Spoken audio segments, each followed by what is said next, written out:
তোমার কথা আমার মনে পড়ে না, এটা ভুল কথা, কিন্তু আমার মনে হয়েছে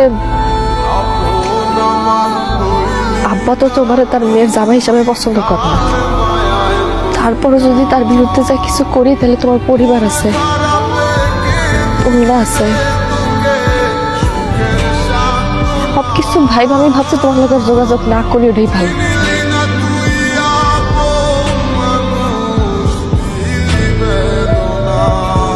ভাবছিলাম আমি যেমন মানায় নিছি তুমিও হয়তো মানায় নিছো এখানে।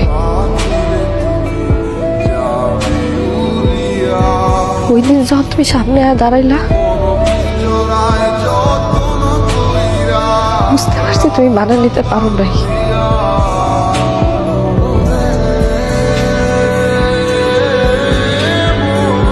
আমি এটাও বুঝতে পারছি